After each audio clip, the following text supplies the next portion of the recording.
Hello বন্ধুরা, আবার একটা নতুন ভিডিও নিয়ে আমি আপনাদের সামনে চলে এসেছি। যে আজকের যে ভিডিওটা দেখাতে চলেছি খুবই গুরুত্বপূর্ণ এবং ইন্টারেস্টিং ভিডিও। হিন্দু ধর্মে কিছু কথা লেখা নেই, কিন্তু কিছু পণ্ডিতরা আছে সেই কথা থেকে উল্টে পাল্টে বলছে। যেমন লেখা আছে, মানুষ মারা গেলে পুনর্জন্মে আপনি রাজা হতে পারবেন। এই সব কথা কোনো শাস্ত্রে লেখা নেই, কিন্তু কিছু কিছু পণ্ডিত আছে সেই সব কথাগুলি আজকে বলছে।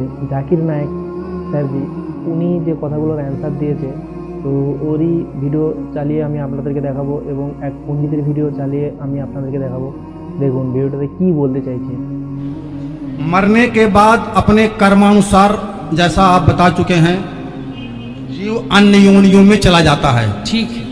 तो मेरे फिर पितर कैसे होते हैं? যে ইসলাম ধর্মে বলা হয় যে মানুষের কখনো পুনর্জন্ম হয় না। আর শ্রীমদ্ ভগবত গীতাতে শ্রীকৃষ্ণ অর্জুনকে বলেছিলেন, হে পৃথিবীর মানুষ, যার মানে সবাই কয়েকবার জন্ম নেয়, হয়তো তোমার জানা নেই যে আমার কয়েকবার জন্ম হয়ে গেছে। এই হিন্দু পণ্ডিতকে এই বৃদ্ধ ব্যক্তিটি পুনর্জন্মের সম্বন্ধে জিজ্ঞেস করলেন। তো দেখুন, প্রশ্ন শোনার পর এই পণ্ডিতজি কি উত্তর দিতে লাগলেন। আর ঠিক এই একই প্রশ্ন যখন ডক্টর জাকির নায়েককে জিজ্ঞেস করা হলো, তখন তিনি কি উত্তর দিলেন দেখুন। मरने के बाद अपने कर्मानुसार, जैसा आप बता चुके हैं, जीव अन्य योनियों में चला जाता है। ठीक है। तो मेरे फिर पितर कैसे होते हैं? पितर ऐसे होते हैं कि जब हमारे पिता के पिता के पिता जो भी आज धरती पर नहीं है, वो जब यहाँ से मरकर जाते हैं तो सीधा पहले पितृलोक जाते हैं। वहाँ जाने के बाद, जैसे हमने बताया, 13 होने के बाद यमराज जी निर्णय लेते हैं कि अब आप पाप या पुण्य के अनुसार अब कहाँ जाएंगे, स्वर्ग जाएंगे, नरक जाएंगे या अन्य तमाम योनियों में जाएंगे। तो कुछ लोग तो अपने कर्मों के बस किसी भी योनि में चले गए। माना कि हमारे दादाजी परदादा जो भी हैं, कोई शेर बन गया, शेर कर्मों के अनुसार। अब हमने उनके नाम से यहाँ पिंडदान दिया, गया जी में तर्पण किया, जहाँ भी किया, तो हुआ क्या, वो शेर की योनि में जहाँ है, यदि उन्हें कोई कष्ट है, भूखे मर रहे हैं या कोई कष्ट तकलीफ है, तो ये पिंडदान का पुण्य उनको उस योनि में प्राप्त होगा जहाँ वो है। किसी भी योनि, बंदर से लेकर चींटी से लेकर हाथी तक जहाँ है वो उन्हें, यदि वो मनुष्य बने हैं तो मनुष्य की योनि में उनको प्राप्त हो जाएगा, जहाँ है वहाँ मिलेगा। ठीक है। परंतु कुछ लोग ऐसे होते हैं, ट्रेन लेट होने से हमें स्टेशनों में एक वेटिंग रूम बनाया जाता है, वेटिंग हॉल बनाया जाता है, जहाँ ट्रेन लेट हो गई तो आप वेट कर सकते हैं।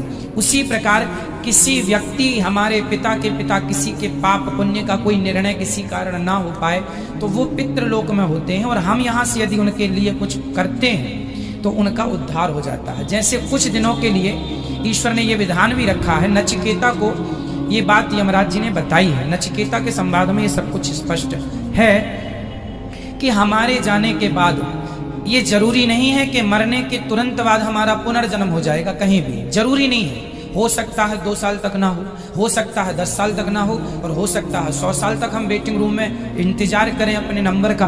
तो उन दिनों यदि हमारे पुत्र कोई तर्पण पिंड दान करता है तो वो हमें प्लस होगी। जैसे बच्चे को 33 नंबर में पास होना है, परंतु 31 नंबर आए हैं तो मास्टर जी अपनी तरफ से 2 नंबर दे देते हैं और ग्रेस लगा के पास कर देते हैं। उसी तरह मेरा जरा सा कोई पुण्य रह गया तो उस पुण्य के कारण मुझे वेटिंग रूम में डाल दिया जाएगा कि आपके बच्चे यदि आपके लिए कोई पुण्य करते हैं तो वो पुण्य मिला के फिर आपका मोक्ष या स्वर्ग की प्राप्ति करा दी जाएगी। तो उस इंतजार में हम पितृलोक में रहते हैं।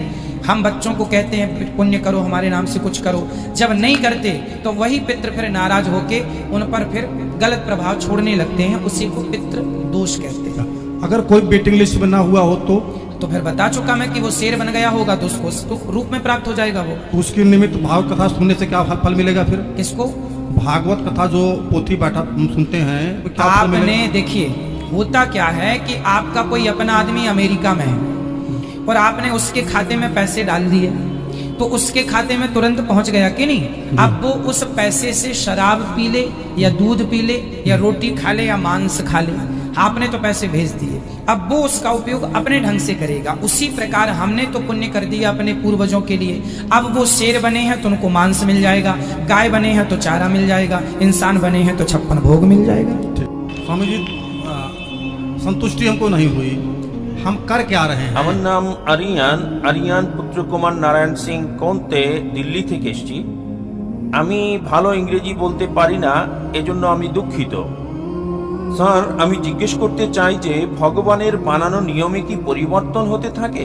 আমি এজন্য জিজ্ঞেস করছি যে ইসলাম ধর্মে বলা হয় যে মানুষের কখনো পুনর্জন্ম হয় না, আর শ্রীমদ্ ভগবত গীতাতে শ্রীকৃষ্ণ অর্জুনকে বলেছিলেন, হে পৃথিবীর মানুষ, যার মানে সবাই কয়েকবার জন্ম নেয়। হয়তো তোমার জানা নেই যে আমার কয়েকবার জন্ম হয়ে গেছে। আমি প্রথমে গীতাতে যে জ্ঞান দিয়েছিলাম তা প্রথমে মানুষকে দিয়েছিলাম, যাকে আপনারা সবাই নূহ আলাইহিস সালাম হিসেবে চিনে থাকেন। আবার পরের বার বলছে যে আমি সূর্যদেবকে এই জ্ঞান দিয়েছিলাম, এখন আমি আপনাকে এটা দিচ্ছি।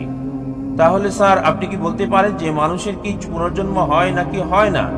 সময়ের সাথে সাথে কি ভগবানের দেওয়া নিয়মের কোনো পরিবর্তন হয় কিনা আমি জানতে চাই। দ্বিতীয় প্রশ্নটা ছিল পুনর্জন্মে বিশ্বাস করি কি না দ্বিতীয় জীবনে। এবার পুনর্জন্মের ব্যাপারে বললে ভগবত গীতা থেকে উদ্ধৃতি দিলেন, তবে বেদ হিন্দু ধর্মের সবচেয়ে পবিত্র গ্রন্থ। বেদ হচ্ছে প্রথম, এগুলো হচ্ছে শ্রুতি, তারপরে আসে হচ্ছে স্মৃতি। মহাভারতের অংশ হলো ভগবত গীতা। যদিও ভগবত গীতা বেশি পড়া হয় বেদের চেয়ে, তবে নির্ভরযোগ্যতার ক্ষেত্রে বেদ হচ্ছে উপরে। বেদ পুনর্জন্ম সম্পর্কে বলছে, পুনর্জন্ম মানে পরবর্তী জীবন। আর যদি কোরআন পড়েন, কোরআনও এই কথা বলছে। কোরআন বলছে আপনি পৃথিবীতে আসবেন, তারপর মারা যাবেন, আবার পুনরুত্থিত হবেন। পূর্ণ মানে পরবর্তী, জন্ম মানে জীবন, পুনর্জন্ম। কোথাও বেদ বলছে না জীবন মৃত্যু, জীবন মৃত্যু, জীবন মৃত্যু, কোথাও বলছে না এই কথা, কোথাও বলেনি। ভগবত গীতাও এ ব্যাপারে কিছু বলেনি। আপনি যে উদ্ধৃতিটা দিয়েছেন ভগবত গীতা অধ্যায় 4 অনুচ্ছেদ 22, আমি রেফারেন্সটা দিচ্ছি। এটা ভগবত গীতায় উল্লেখ আছে। হিন্দুদের মতে এটা সর্বশক্ত ঈশ্বরের বাণী। তাতে বলা হয়েছে যেহেতু মানুষ কাপড় পরিবর্তন করে, পুরাতন কাপড় ফেলে দেয়, নতুন কাপড় পরিধান করে, একইভাবে আত্মা নতুন দেহের ভেতরে যায়। পুরাতন দেহকে ফেলে দিয়ে নতুন দেহে যায়, আমার কোনো সমস্যা নেই। পৃথিবীতে এই দেহ আছে, যখন মারা যাবেন আপনাকে উঠানো হবে নতুন দেহে, সমস্যা নেই। এটা কোরআনের সাথে মিলছে, বেদের সাথে মিলছে। তবে এই দর্শন যেটা বললেন পুনর্জন্মের ব্যাপারে সংস্কৃত ভাষায় বলা হয়েছে সংস্কারা, পুনর্জন্মের থিওরি, জীবন মৃত্যুর থিওরি বলা হয় পুনর্জন্ম। ঠিক এই থিওরিটা দাঁড় করিয়েছেন হিন্দু ধর্মের পণ্ডিতরা, বেদের কোথাও উল্লেখ নেই। কেন? কারণ তারা ব্যাখ্যা দিতে পারতো না। কেন কিছু লোক দেব, কিছু লোক ধনী, কিছু লোকের জন্ম গরিব পরিবারে, কিছু লোকের সুস্বাস্থ্য আছে, কিছু লোকের বংশগত হৃদরোগ আছে, ঈশ্বর এমন অবিচার করছেন কেন? তারা এর কোনো ব্যাখ্যা দিতে পারেনি। তাই তারা একটা দর্শন নিয়ে এলো জীবন মৃত্যুর, কর্ম আর ধর্ম। কর্ম হচ্ছে কাজ, ক্রিয়া, ধর্ম হচ্ছে বিধান। তাহলে ব্যাখ্যা কি কেন ঈশ্বর অবিচার করছেন? কেন একজন মানুষ হৃদরোগ নিয়ে জন্ম নেবে? শেষ জীবনে সে কিছু পাপ করেছিল। এই দর্শন অনুমান হিন্দু ধর্মের পণ্ডিতদের, এটা বেদের নয়। তাই তারা এই দর্শন নিয়ে এলো আর বলল যদি ভালো কাজ করো পরবর্তী জীবনে উঁচু জাতে জন্ম নেবে তোমরা। আর হিন্দু ধর্মের বিশ্বজনীন ভ্রাতৃত্ব হচ্ছে সব জীবন্ত প্রাণী ভাই। তাই হতে পারে কখনো জন্মাবেন তেলাপোকা হয়ে, কখনো বা ইঁদুর হয়ে, কখনো বিড়াল হয়ে, কখনো কুকুর, কখনো মানুষ হিসেবে। মানুষ হচ্ছে সর্বোচ্চ লেভেল। ভালো কাজ করলে উঁচু লেভেলে জন্মাবেন, খারাপ কাজ করলে নিচু জাতে জন্মাবেন। আপনি মানুষ হয়ে জন্মাতে পারবেন 7 বার। কতবার? 7 বার। এটা হিন্দু পণ্ডিতদের দর্শন, যেটাকে বলা হয় সংস্কারা। দুটি প্রশ্ন জানার পর কোনটি ঠিক সেটা কমেন্ট করে আমাকে জানাবেন। ডক্টর জাকির নায়েকের কাছে সমস্ত কিছু বিস্তারিত জানলাম।